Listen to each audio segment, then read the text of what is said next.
आज्ञा कौन कहबी आपण देखंतु को भली अवस्था रे जड़े माने निरीह लोक 9 मास काकुति मिनती हेई सबु जगार जाई समस्त को अनुरोध करी गोड़ धरी समस्त को कहला परे एमाने ताकू दरमा देलेनी। नवीन बाबू किपरि भाबरे को भलिका हॉस्पिटल करिसंती किंतु देखंतु एमाने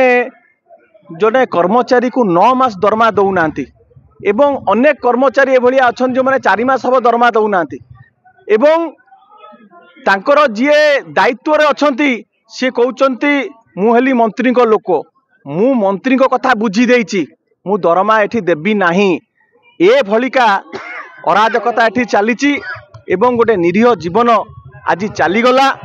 एवं एमाने कहउचंती आमे एठी मेडिकल कॉलेज करिबा मेडिकल कॉलेज करिवो एठी कर्मचारी को दरमा देई पारुन एवं सबुठारु बड़ कथा हला प्रशासन करूची कोन प्रशासन आज जो भली भाबरे देव दुर्लभ कर्मकर्ता हिसाब रे भारतीय जनता पार्टी पई काम करूची सेथि पई आज आपण देखंतु जोटा मौलिक दायित्व रहिची प्रशासन रे सब कथा बुझीबा से माने तांकर अवहेला जोगु आज एभली गोटे जीवन चलीगला आमे आकु दृढ़ हस्तरे निंदा करूचु एवं तुरंत 50 लाख टंका तांको परिवार को अनुकंपा राशि दिया जाऊ तांकर परिवार रो जीए भी थिबो संपर्कीय तांकू सरकारी चाकरी दिया जाऊ एवं जो अन्य कर्मचारी माने अछंती तांकर बकेया टंका दिया जाऊ एवं ए जो संस्था नेइची आउटसोर्सिंग ताकू तुरंत गिरफ करिकी ताकू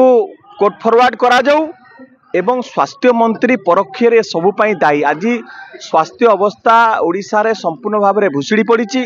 आज आपण देखंतु भद्रक रे लिफ्ट भीतर लोक चापी की मरुचंती भूल इंजेक्शन लोक मरुचंती एवं स्वास्थ्य मंत्री आपण देखंतु जेतले लोक हइजारे मरुचंती स्वास्थ्य मंत्री जाई नाच गीत करचंती मंत्री को ना धमक दे जाउतले। हां मंत्री को ना कहउतला से मैनेजर जिए तांका जो आउटसोर्सिंग कंपनी रो कहला मु मंत्री को लोक मु मंत्री को कथा बुझी देइची एटी कहा कथा सुनिनी ये मंत्री छत्र छाया रे जेहेतु सी थिला से कहा को माने खातिर करू नथिला तार एते साहस माने निरीह जीवन चलीगला तांको परिवार लोक से जो निरीह लोकटी मोला तार तीनटा पिला तांको कथा किए बुझिबो आज से छुआ माने अनाथ हे गले तुरंत 50 लाख टंका दिया जाऊ ता परिवार को एवं चाकरी दिया जाऊ ता परिवार को नहले सब छड़ा जीवनी एवं स्वास्थ्य मंत्री एठी न आसिला पर्यंत यार विचार न होला पर्यंत आंदोलन को तीव्र रु तीव्रतर करा जिवो।